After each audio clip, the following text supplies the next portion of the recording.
हमनी के संस्कृति, हमनी के संस्कार सदा रहे हमनी के साथ। भारत के महान ग्रंथ और काव्य सब के संपूर्ण संकलन सब्सक्राइब करें तिलक।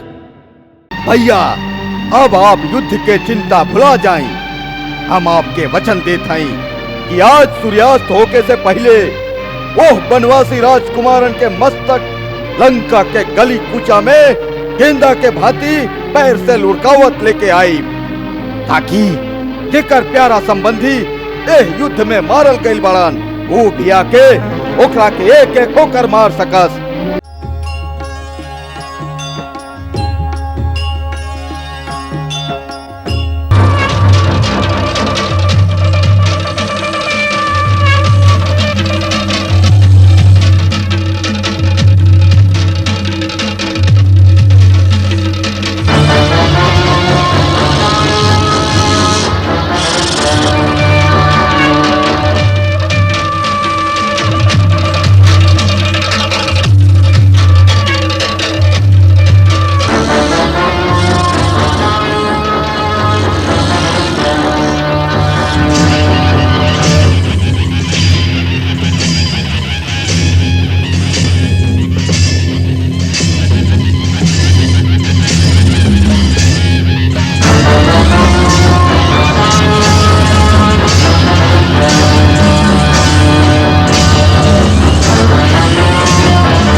बाजा कान के लगे ले जाके जोर से बजावा।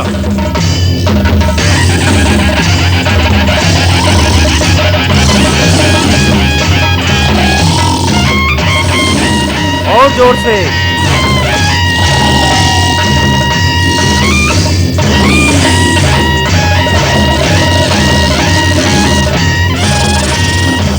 और जोर से।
मारा, ताला मारा, ढोल नगारा जोर से बजावा।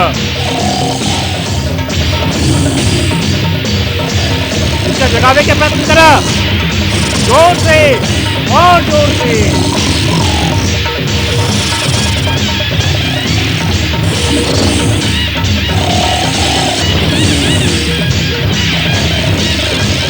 हम तो थक गई नहीं, हमके तो बहुत जोर से भूख लागल बा। हैं? भूख? महाराज कुंभकर्ण खातिर भोजन के प्रबंध कइल जाए। अवश्य होकर सुगंध से महाराज उठ जाई हैं।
महाराज महाराज।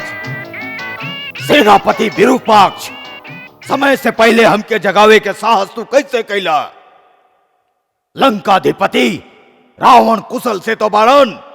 जी छोटे राजा, महाराज रावण सकुशल अपना महल में विराजमान बानी। तो फिर कहा लंका पर तो कोनो विपत्ति नहीं खियाल? जी अभी तक ता लंका पूरा तरह सुरक्षित बा, बाकी अब ओकर सुरक्षा संकट में बा। चारों ओर से सुग्रीव के बानर सेना घेर ले बा।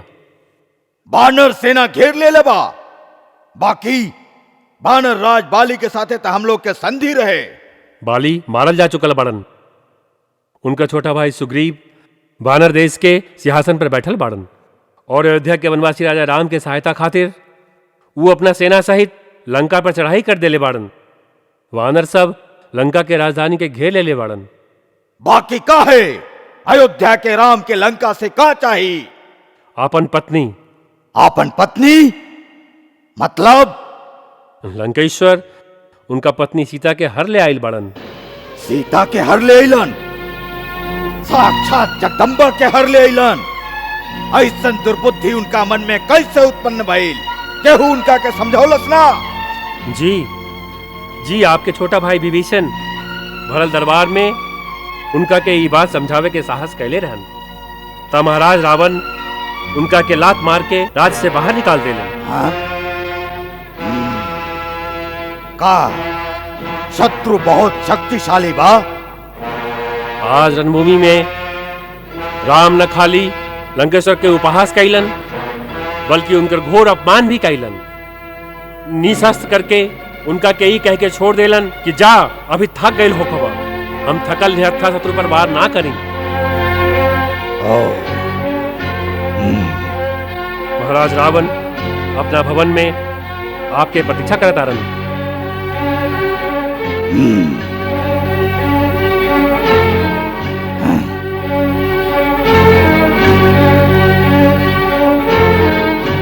वाह, कुंभकर्ण जाग गए।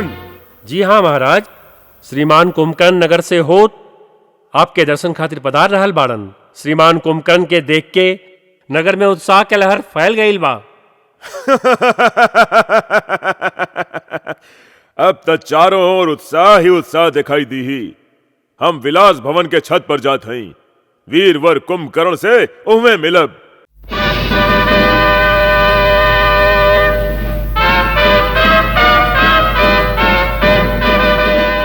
दीर्घायु भव। महाराज, हमके जे विरूपाक्ष सुनौला सा का वो सत्य बा। ये समय वानर सेना लंका के विरुद्ध घेरा डाल देले बा और लंका पर संकट के बादल छा गइल बा। हाँ भाई, यह समय लंका संकट में आ गई बा। यही से तोहके असमय में ही जगावल गइल है। काहे कि हम लोगन की आशा अब खाली तोहरे पर केंद्रित बा। शत्रु कम समय में ही हमार खास खास योद्धा सबके मार देलस। जब तक समुद्र पार से दूसरा स्थान से और राक्षस योद्धा सहायता खातिर नईखन आजाद, तब तक यह बाचल खूचल सेना से लंका के रक्षा कैल बहुत कठिन दिखाई देता। लंका के कोष भी खाली होके वाला बा। ऐसे भी तोहार युद्ध भूमि में गैल आवश्यक हो गइल बा। इंद्रजीत से भी कुछ ना भइल। जब हम स्वयं राम से टक्कर ना ले सकली तो इंद्रजीत होकर सामना कैसे कर सकत रहे। यही से अभी तक हम ओकरा के युद्ध में नहीं भेजले। आप स्वयं का रणभूमि में गइल रहली। हाँ, जब प्रहस्त और मकराक्ष भी मारल गइलन, तब हम सोचली कि शत्रु ऐसन योद्धा सबसे वश में आवे वाला नहीं थे। युद्ध लंबा हो जाई और लंका निवासी के मनोबल दिन प्रतिदिन घटत जाई। ऐसे हम निश्चय कर लेली कि हम स्वयं जाके एक ही वार में शत्रु के समूल नाश कर दें। बाकी शत्रु इतना निर्बल ना निकलल जितना हम समझत रही। वो हमार समस्त अस्त्र के काट के हमके नियत्था कर देलस। और सबसे बड़ चोट तो वो हमके तब पहुंचवलस जब वो अवस्था में हमार वध न कैलस। युद्ध में मरे से हमार वीरता के दाग न लागत, बाकी वो हमके अपमानित करके वापस भेज देलस। आज सारा संसार हमरा पर हंसत हुई, यहाँ तक कि सीता भी हमार उपहास करी। अब हम कौन गौरव के अहंकार लेके ओकरा के सामने जाए। कुंभकर्ण हमार भाई, ऐसे भी तोहार युद्ध भूमि में जाके ओह वानर और मानव के भक्षण कैल आवश्यक हो गइल बा। आज राक्षस जात के लाज तोहरा हाथ में बा। तो के रावण के अपमान के बदला लेबे के बा राम से।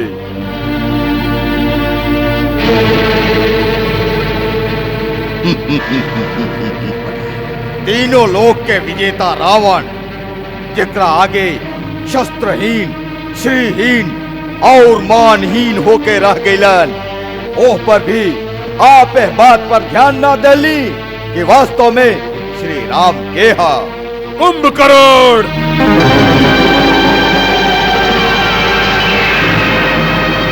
शत्रु के श्री लगा के संबोधित मत करो।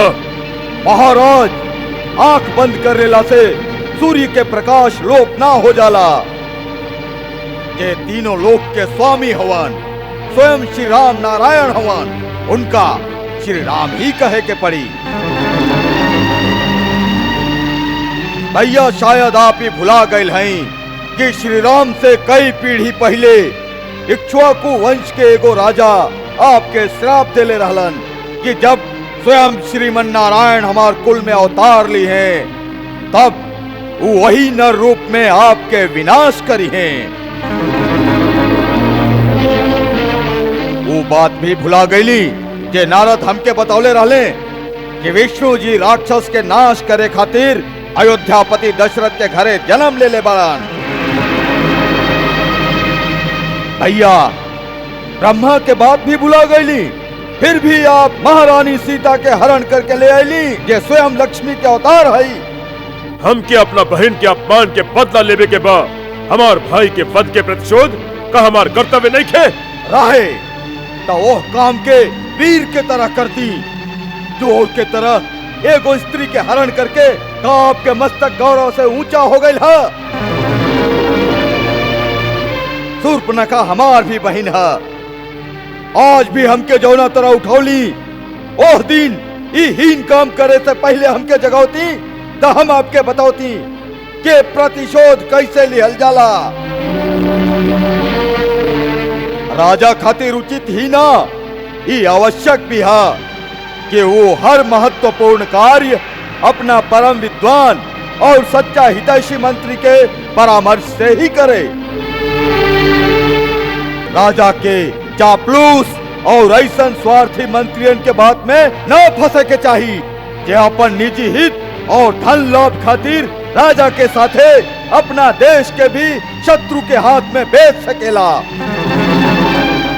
ऐसा मंत्री लोग खातिर शास्त्र कहेला कि विनाशयंतो भर्तारम संहिता हाथ शत्रु भिर्मुदैहि विपरीतानि कृत्यानि कारयन्ति हीन मंत्रिणः त्यान भर्ता मित्र शंकाशान अमित्राण मंत्र निर्णय व्यवहारेण जानियात सचिवान उपसंहितान। कुंभकर्ण ई समय शास्त्र सुनावे के नहीं खे। हर बात अपना अपना समय पर नीक लागेला। यह तो हम कहल चाहत हैं भैया कि आप उचित समय पर उचित बात ना कैली। नीति कहेला कि पुरुष के धर्म अर्थ और काम के सेवन उचित समय पर ही करे के चाहिए। जैसे प्रातः काल धर्म के, मध्याह्न काल में अर्थ सेवन के और रात में काम सेवन के विधान है। यह तीनों में भी धर्म श्रेष्ठ है। ऐसे जहां अर्थ और काम के सेवन धर्म विरुद्ध होके वहां वो दोनों के उपेक्षा करके धर्म के अनुसार ही चले के चाहिए। सीता के हरण करत समय आप धर्म और अधर्म के बात ना सोच ली। मंदोदरी भाभी और विभीषण के नीति और धर्म युक्त बात ना सुन ली। खाली अपन काम वासना के पूर्ति के बहाना ढूंढ ले हैं आप। एकरे फल है कि आज सारा लंकावासी भोग रहल बाड़न। एगो गुरु आचार्य के भांति हमके उपदेश सुनावे के बा तो जाके फिर से सुध जा। हमके तोहर कौनो आवश्यकता नहीं खे। ई समय बा संकट के। ए समय तोहार का कर्तव्य बा उहे बात कर। मन ली कि हम भ्रम से नारायण के ना पहचान ली। मन ली अपना हित के मोह में एगो स्त्री के अपहरण कर ले ली। मन ली अपना गौरव और अहंकार में हम केहू के परामर्श ना ली ली। ये सब बात के चर्चा करे से इतिहास पीछे ना मुड़ जाई।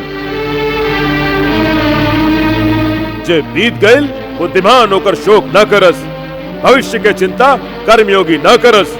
ए समय ए क्षण का करे के बा ओकरे निश्चय आवश्यक हो जाला।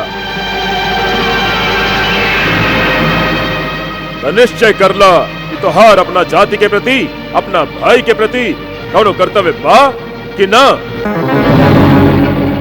तू हमके शास्त्र सुना रहल बड़ा। अरे शास्त्र में तो इहो लिखल बा कि यदि भाई कौनो पाप भी कैले होके वो अपराधी भी होके तब वो संकट में जे ओकर साथ दे उहे ओकर भाई कहे के योग्य होखेला। अपराधी के शिक्षा तो सभे दे सकेला बाकी भाई उहे है जिस संकट में साथ खड़ा रहे सहायता करे शिक्षा न दे। शास्त्रोक्त आयुर्विपन्नार्थम दीन मध्य प्रपद्यते संबंधुर उपनीतेषु सहाहायो विकल्पते। सोच ल रावण के कारण ही सही बाकी रावण के साथ राक्षस जाति के विनाश हो जाई। ये तो के स्वीकार बा कि ना। तर्क के समय नहीं खे। यदि मन में कोनो संशय बा यदि कृतज्ञता के पक्ष साफ नहीं खे दिखाई दे युद्ध में जाए से कौनो लाभ नहीं खे। जाके सुध जा। रावण के अपना आन निभावे और शान से जिए और मरे दोनों आवेला। जा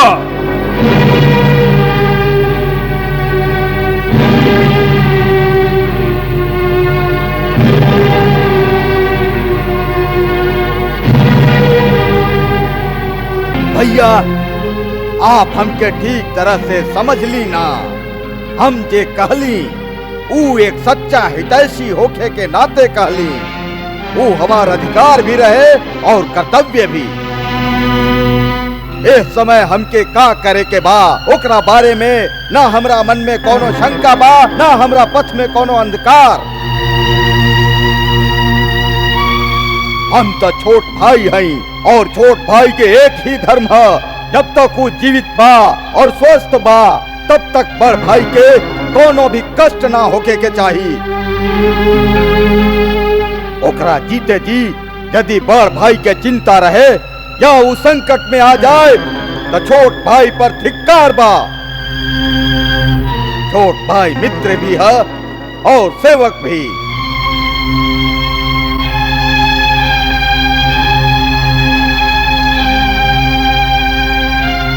कुंभकर्ण, हमके तोहरा पर गर्व बा। तू राक्षस जाति के नाग बाड़। भैया, अब आप युद्ध के चिंता भुला जाएं। हम आपके वचन देते हैं कि आज सूर्यास्त होके से पहले ओह बनवासी राजकुमारन के मस्तक लंका के गली कूचा में गेंदा के भांति पैर से लुढ़कावत लेके आई, ताकि जेकर प्यारा संबंधी एह युद्ध में मारल गइल बड़न वो भी आके ओकरा के एक एक होकर मार सकस।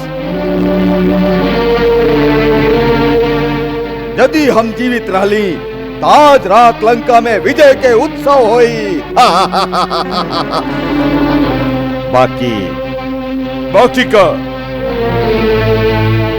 बाकी भैया, सबके बात सांच निकलल और वो सचमुच भगवान हवन। तब हम पीठ ना दिखाई, अपन भाई के आन खातिर रणभूमि में लड़ के मर जाए, ये हमार वचन है। मृत्यु के बाद मन में काहे ले आवतारा कुंभकर्ण? तू अवश्य विजयी होकबा। हम सेना नायक के आदेश देत हई कि तोहरा संगे जाए खातिर चतुरंगनी सेना तैयार करस। ना भैया, हमके सेना के कोनो आवश्यकता नहीं है। रणभूमि में हम अकेले ही जाई। हमार हाथ में खाली शिव के त्रिशूल होई। उनका आधा सेना तो हमरा पांव के नीचे कुचल जाई। भैया, हमके आज्ञा दी और आशीर्वाद दी कि हमरा कारण आपके गौरव और बढ़े। भैया, एगो प्रार्थना करी। कह। यदि हम रणभूमि में मारल गईली तो समझ ले हम फिर उनका के केहू ना जीत सके।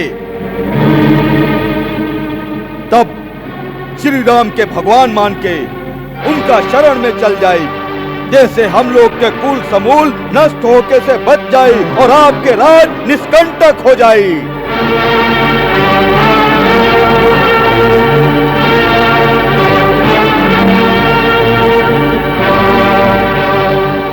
रानी जब अपना कुटुंबी जन के साथे बैठ के ऐश्वर्य भोगेला तबे वो प्रसन्न और संतुष्ट होखेला। यदि तोरा जैसन भाई न रहे तो तीनों लोक के साम्राज्य रावण खातिर कौना काम के।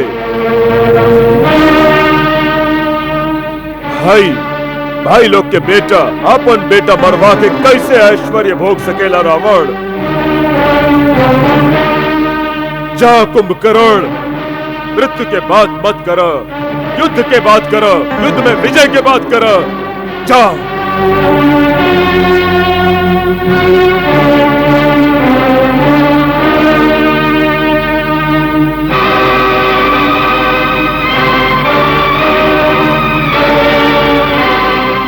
भैया, हमके आशीर्वाद दी।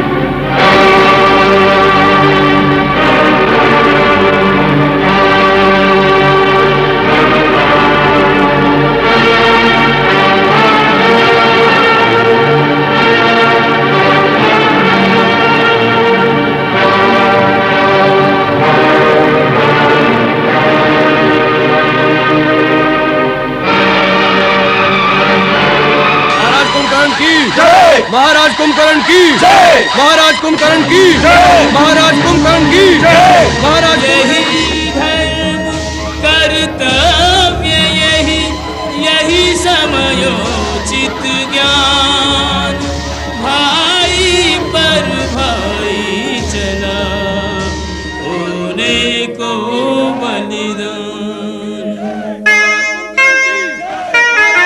रणवीर मदमाता चला, भुजदंड लहराता चला, रणवीर मदमाता चला, कंपित धरा पदभार से, नभ गूंजता हुंकार से, नभ गूंजता हुंकार से।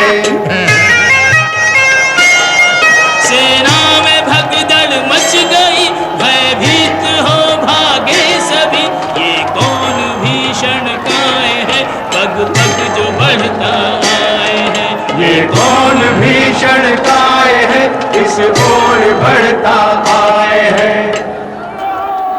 इका का रावण कोनो मायावी रूप धारण के बा?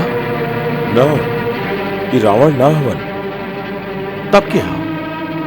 कुंभकर्ण रावण के छोट भाई, हमारा अग्रज। तका इतना विशाल शरीर इनका वरदान में मिलल रहे? ना, ये जन्मे से ऐसन बाड़न। बचपने से इनका शरीर में अतुल बल रहे। ये एक दिन में इतना भोजन खा जात रहन जितना कई नगर के प्राणी मिलके भी ना खा सकत रहे।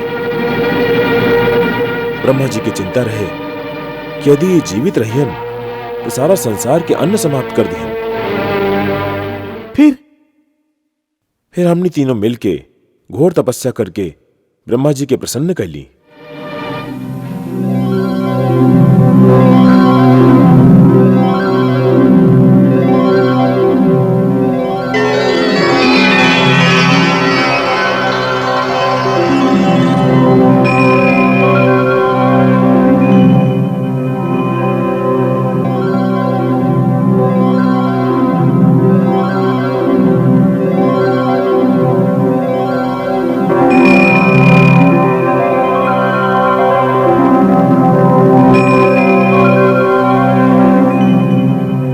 जब ब्रह्मा जी तीनों से वर मांगे के कहलन, तब कुंभकर्ण इंद्रासन मांगे चाहत रहन।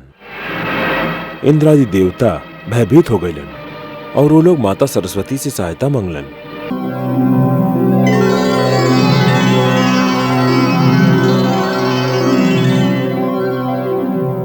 माता, हमार रक्षा करा।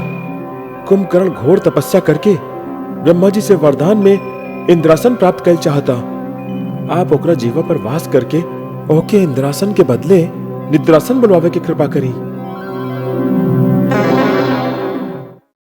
वर मांगत समय देवी सरस्वती उनका जीवा पर बैठ गई।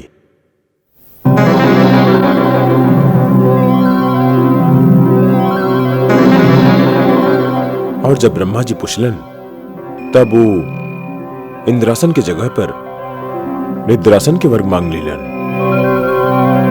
पितामह, हमके निद्रासन चाहिए। तथास्तु वत्स कुंभकर्ण, तू जिंदगी भर निद्रा के आसन पर सुतल रहबा। ना पितामह, ना पितामह। हे देव, आप एक जीवन तो देली, परंतु ऐसा आशीर्वाद देके एकर जीवन मृत्यु समान कर देली। जीवन भर नींद में रही तो संसार के का देखी, का भोगी, ऐसा जीवन के का अर्थ। पितामह, जे के स्वयं जीवन देली, ओह पर ये अन्याय मत करी। ब्रह्म वाक्य झूठा ना होई। फिर भी दशानन, तोहरा भातृ प्रेम से द्रवित होके हम कुंभकर्ण के केवल एक दिन जागे के अवसर प्रदान करते हैं। 6 मास तक गहरा नींद में लीन रही, केवल एक दिन जागी और फिर 6 मास खातिर सूत जाई।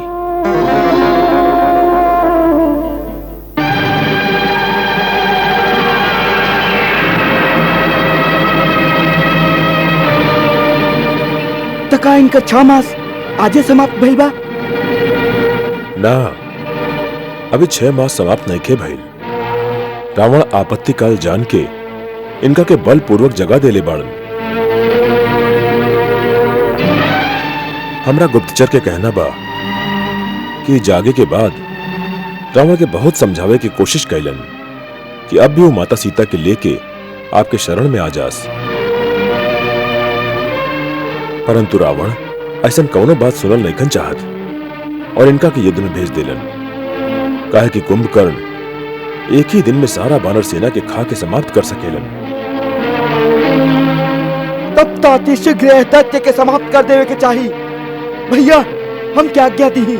ना लक्ष्मण, एकरा ब्रह्मा जी के वरदान मिलल बा, एकरा खातिर हमके स्वयं जाए के पड़ी। यदि आपकी अनुमति होखे तो हम जाएं प्रभु। ना महाराज विभीषण, हम आपके लंका के राज सिंहासन पर बैठावे के वचन देले हैं, आपके जीवन के संकट में ना डालब। हम यो नहीं चाहत कि भाई के हाथे भाई के वध होके। कुंभकर्ण से हम स्वयं ही युद्ध करब। हम युद्ध खातिर नहीं जात, हम तो अपना कुंभकर्ण भैया के समझावे चाहते हैं कि वह धर्म के साथ छोड़ के आपके शरण में आ जास। यदि आपकी आज्ञा हो तो हम जाएं। प्रभु, महाराज विभीषण के विचार उचित बा। यदि हम कुंभकर्ण के अपना ओरी मिला लें तो रावण के तो कमरे टूट जाये, फिर ओकरा लगे मेघनाथ के अलावा और कोनो महारथी ना रह जाई हैं। यदि ऐसा हो सके तो शायद विनाश रुक जाए। जाएं।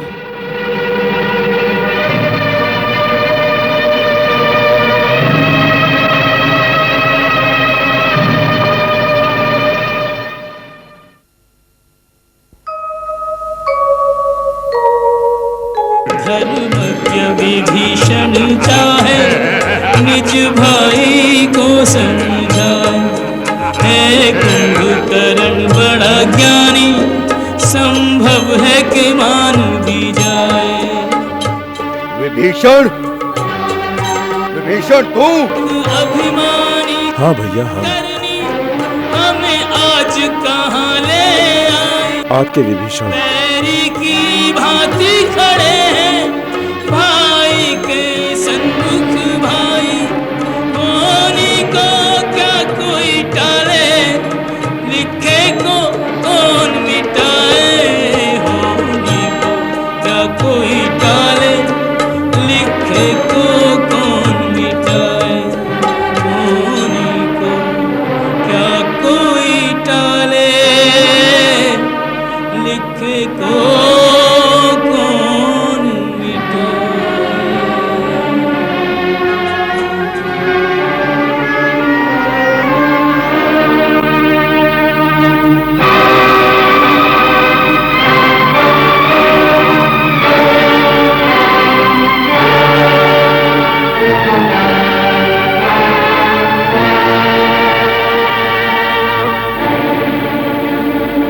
तोहके का आशीर्वाद दी, चिरंजीवी होए के वरदान तो तोहके स्वयं ब्रह्मा दे चुकल बाड़न।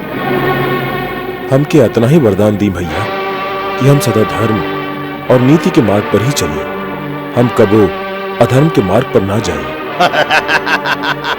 ये वरदान भी तू ब्रह्मा से पा चुकल बड़ा।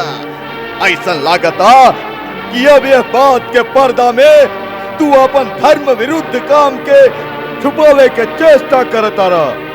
हम कौनो काम धर्म विरुद्ध नहीं करेंगे। का धर्म है, का धर्म है, एक कर व्याख्या देश और काल के अनुसार सबके अलग अलग होखेला। ना, सत्य एक ही है, वो हर स्थान हर काल में एक ही होला। सत्य ही शाश्वत धर्म है, ऐसे होकर व्याख्या भी एक ही हो सकेला। आपन पंडिताई से हमके मत भरमावा विभीषण। तू अच्छा तरह से जाना तारा कि जीवन में कई बार वो अवसर आवेला जेकरा धर्म संकट के समय कहल जाला, जब ही निर्णय कैल कठिन हो जाला कि वो समय प्राणी के का धर्म है, का कर्तव्य है। ऐसने अवसर पर हर प्राणी अपना अपना संस्कार के अनुसार ही अपना अपना धर्म के निश्चय करेला। जैसे तू अपना भाई, अपना कुल और ये अपना देश के त्यागल ही अपन धर्म समझला। और हम भाई, कुल और देश खातिर अपन प्राण के न्यौछावर कइल अपन धर्म समझ ली। हम अपना भाई के न त्याग ली, हम के हमार भाई भरल सभा में ठोकर मार के अपमानित करके त्याग देलन। हम उनका और उनका कुल के हित के ही बात समझावत रहे कि पर स्त्री हरण हम लोगन के काम ना हा। ऐसे श्री राम के विरोध त्याग के देवी सीता के वापस देगा और ये अपना कुल और ये अपना जनता की रक्षा करा। हम उनके अधर्म के मार्ग से हटावल चाहत रहे, परंतु कामवश उनके अधर्म ही प्यारा रहे। एकरा में हमार का दोष बा? विभीषण, यदि शरीर में कोनो दोष कोनो रोग भी आ जाए तो अपन भुजा अपना शरीर के त्याग ना करेला। भाई भाई के भुजा होखेलन, तू भैया से अलग होके उनकर एक भुजा काट देला। यदि पराजय भइल देह पराजय के कारण तू हकबा, तू ना। हम उनका पराजय के ना, उनका विजय की बात समझावत रहे। बाकी उनका सामने सुमति, सन्मार्ग और श्री राम से संधि के प्रस्ताव लेके गए रही। हम यह समय ये प्रस्ताव आपके सामने भी लेके आई है। भैया, लंका के जौन राज्य श्री राम हमके प्रदान कर ले हैं, वो राज्य हमके ना चाहिए। वो राज्य हम आपके समर्पित करत हैं। बाकी आप यह संहार के रोकिए, काहे कि ऐसे सगरे राक्षस जाति के विनाश हो जाई और एकर कारण हुई महाराज रावण के दुराचरण। आप भी तो दुराचरण से सहमत नहीं थी भैया? बोली। हाँ, हम उनसे सहमत ना हई। फिर हमरा और हो जाए। दुष्कर्म और दुराचार खातिर अपना बंदूक के दंड देना अधर्म ना हो। यदि यह समय आप उनका साथ छोड़ दे तो संभव बा वो स्वयं ही सीधा राह पर आ जास। भैया, यह समय यह आपके धर्म बा।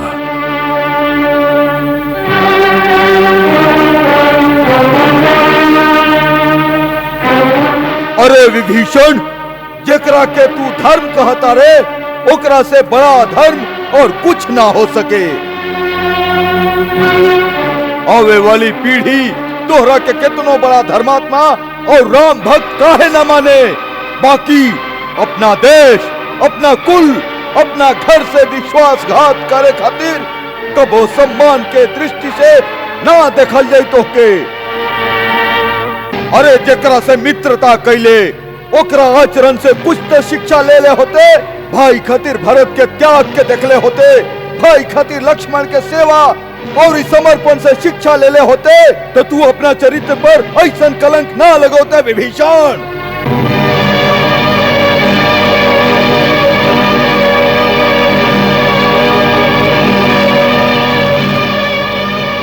भारत और लक्ष्मण के चरण चिन्ह पर चले खातिर श्री राम जैसन आदर्श और मर्यादा पुरुषोत्तम भाई भी होके के चाहिए।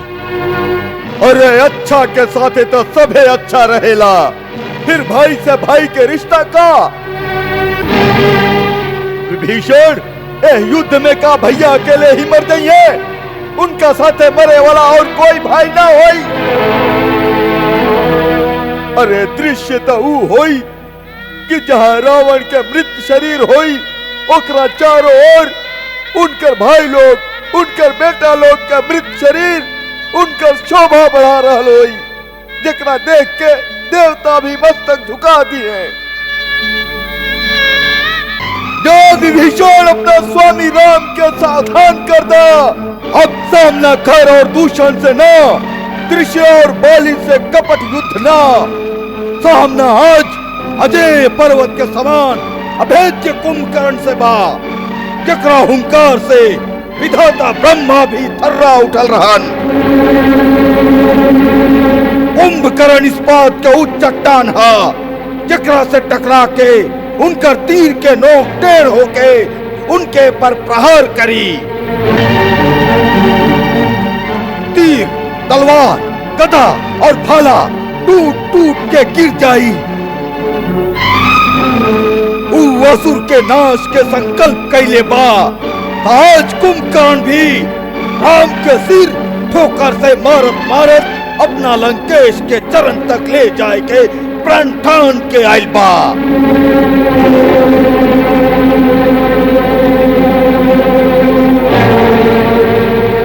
जा जा हमार भाई, तू निहत्था हमरा सामने मत खड़ा रहा। हम के आपन पराया नहीं थे सुझात, अपना आपा में नहीं किया भाम। एक घड़ी मौत हमरा सिर पर तांडव मचा रहा बा। मरे मारे के अलावा कुछ नहीं के सुझात। जा चल जा, अपना स्वामी के ओर से तू युद्ध करा। अपना राजा, अपना भाई खातिर हम युद्ध करा। यह समय यह हमार धर्म बा, यह हमार कर्तव्य बा, यह हमार लक्ष्य बा। जा जा हमार भाई, हमार मित्र, हमार शत्रु, जा।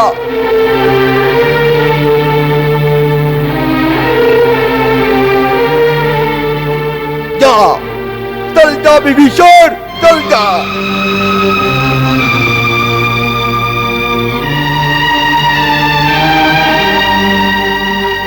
चल जा विभीषण, चल जा।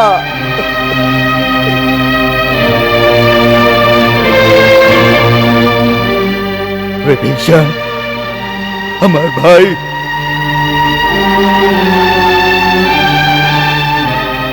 यदि हम लोग के मरल निर्धारित बा तो विश्ववा वंश के विनाश के पश्चात हम लोग सबके क्रियाकर्म शास्त्रोक्त रीति से करके अपना कर्तव्य के पालन भी करिहा। काहे कि तू अकेला ही बचबा। भाई से बिछड़ता है भाई, कोई इससे बड़ा आघात नहीं। पर धर्म पे प्राण निछावर हो, ये कम सौभाग्य की बात नहीं। रण में तो भविष्य अनिश्चित है, जीना मरना निज हाथ नहीं। किस तीर पे किसका नाम लिखा, ये बात किसी को ज्ञात नहीं।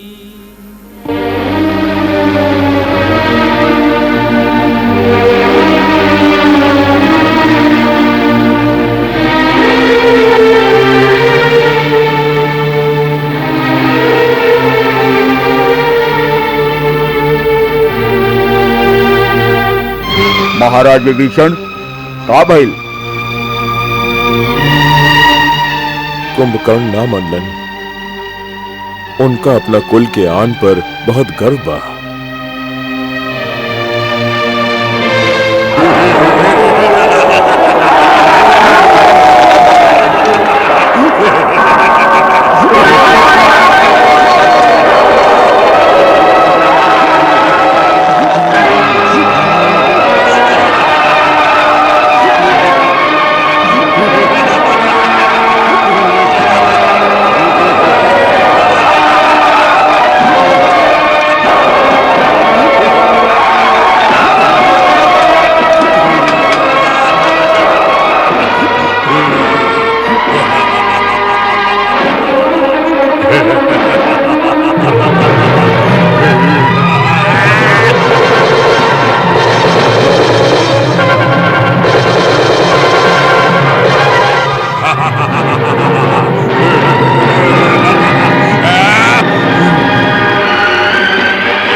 परम बलशाली दिखाई देता रो बानर। के हव तू? राजा सुग्रीव या उनकर बेटा या उहे हवा जे हमरा लंका नगर के आग लगौले रहे? ए तीनों में से के हवा तू? हमरा हाथे मरे से पहले अपन और अपन पिता के नाम बता दा। हमरा पिता के नाम सुनबा तई अहंकार से उठल मस्तक लज्जा से झुक जाई। जौन महाराज बाली तोहरा बड़ भाई महापराक्रमी रावण के कई दिन तक पोछ में बांध के रखले रहन, हम वही महाबली के बेटा अंगद हई। वह अंगद जकरा अपना पिता के हत्यारा के सेवा करत लाज नहीं के आवत। अपन पिता के नाम तो बहुत उजागर कैले बड़ा। जब तक जियबा संसार निंदा करत रही। हम तो के मार के आज वो निंदा से मुक्ति दिलाई।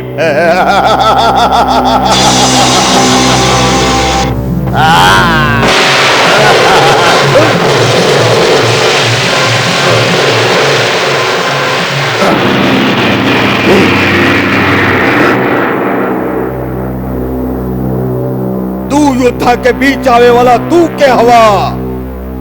वानर साम्राज्य के युवराज अंगद हवन, इनका रक्षा कैल हमार कर्तव्य है। तू राजा सुग्रीव हवा? ना, हमार नाम हनुमान है। हनुमान तो तू ही हवा लंका के संहार करे वाला। आज कुंभकर्ण तोहार सेवा के पुरस्कार तो के दी। पुरस्कार तब न देबा जब हमारा हाथ से जीवित बचबा।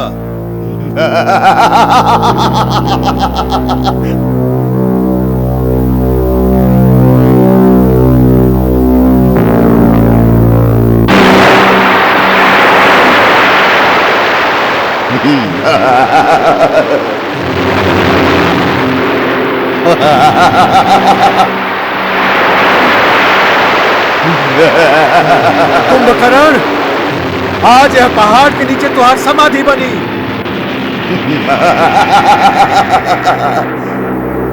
हम तो के एकर भी अवसर देते हैं। अपना मन के इच्छा पूरा करला हनुमान। और हम वचन देते हैं कि यदि हमें चट्टान के आघात से तनिक भी विचलित भइली तो अपन हार मान के नगर में वापस चल जाए। फिर कबो युद्ध भूमि में ना आए। फेंका फेंका, अपन पूरा शक्ति के साथ फेंका।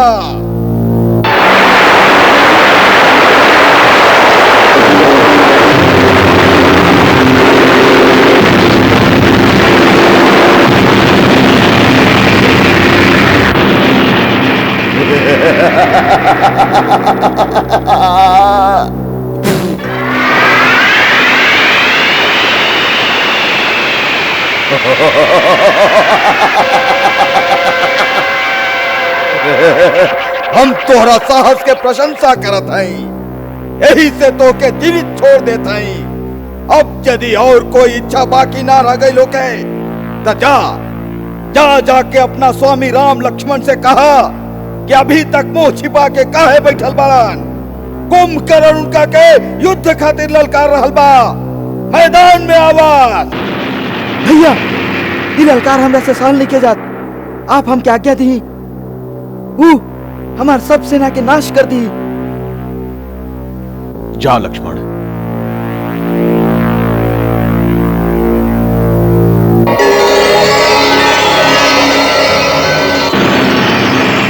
बेचारन पर काहे शक्ति देखा रहल बड़ा?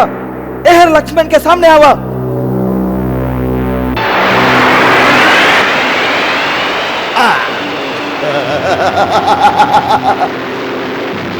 लक्ष्मण अकेले ही आयल बड़ा।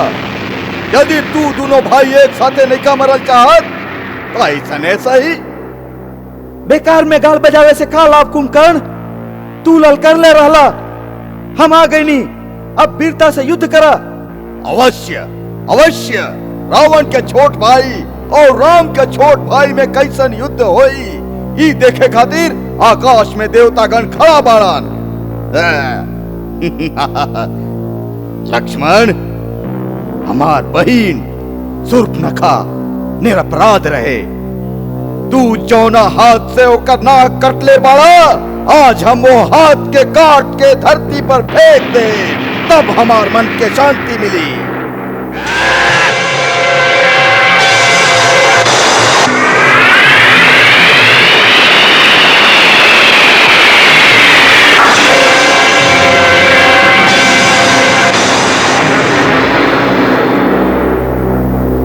अस्त्र के केवल शिव ही काट सकत रहन, आज तू काट देला।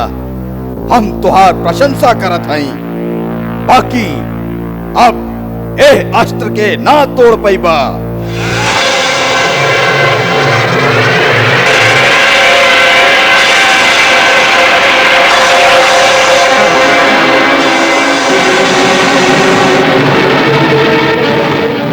चलो अब स्वयं शिव के अमोघ त्रिशूल।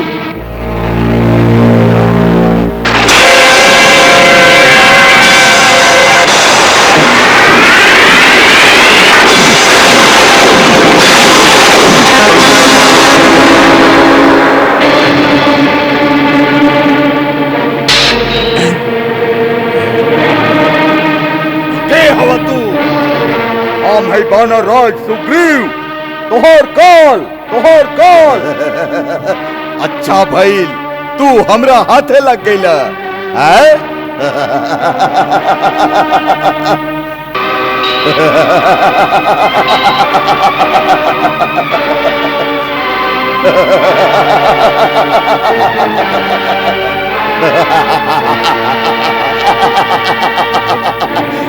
अच्छा भइल तू हमरा हाथ लग गईला।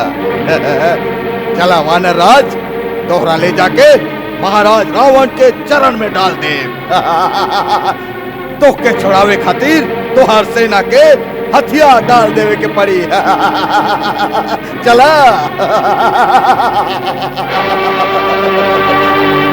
प्रभु, कुंभकर्ण यदि महाराज सुग्रीव के लंका ले गए तो समस्त वानर सेना अपन राजा के बिना हताश हो जाएगी।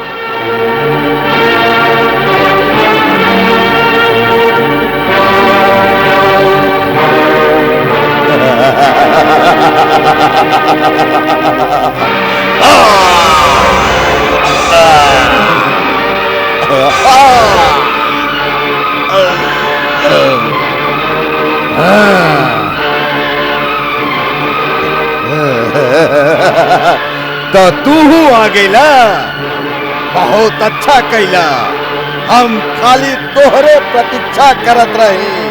हम तोहार अनुज के बालक समझ के छोड़ देली, हनुमान और सुग्रीव के प्राण भी ना ले ली, काहे कि ये छोट मोट बानरन के मारे से हमके का यश मिली। हम खाली तोहरे प्रतीक्षा में अब तक घूमत रही, बार बार चुनौती देत रही कि ओकरा के सुन के शायद तोरा रग में क्षत्रिय लहू फड़क उठे और तू वही तरह हमरा सामने आ जा जैसे यम के पुकारला पर जीवात्मा शरीर से बाहर आ जाला। ई समझ लो कि तू स्वयं चल के मृत्यु के देवता के सामने आ गई बाड़ा। हम मृत्यु के देवता के साक्षात देख रहल बानी। ये एह प्रतीक्षा में खड़ा बाड़न कि कब हमरा बाण से तुहार मस्तक कटे और ऊ तुहार प्राण के लेके यमलोक चल जास। एक निर्णय तो अभी हो जाई के यमपुरी जाई। एक निर्णय तो वही समय हो गई रहे जब तू विभीषण के परामर्श के ठुकरा के हमरा शरण में आई स्वीकार ना कैला। हम तब्बे समझ गए रही कि तोहरा पाप के फल अभी बाकी बा, जगह चलते तू मुक्ति के द्वार तक आके भी मृत्यु की ओर मुड़ गईला। मृत्यु के द्वार देखल चाहता रहा तईला।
बायों भुज विदीर्ण करि डारो।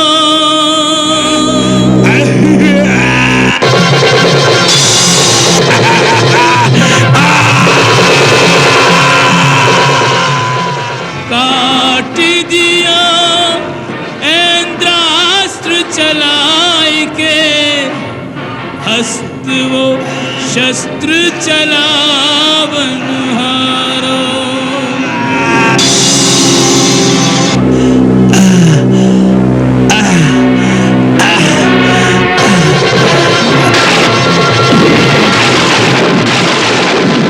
शीश समुद्र में जाए गिरा, जगदीश्वर ने ब्रह्मदंड जो मारो। पापी को साथ दियो यही कारण, मारो गयो निर्दोष बेचारा।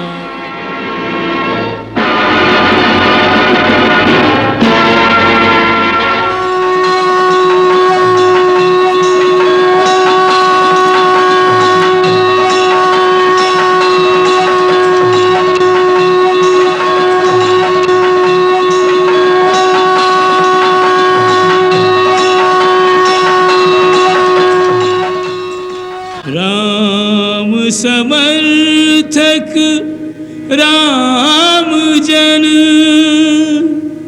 तन मन राम सुगंध।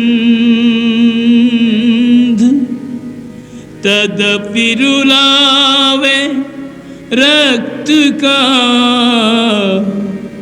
अविच्छिन्न संबंध।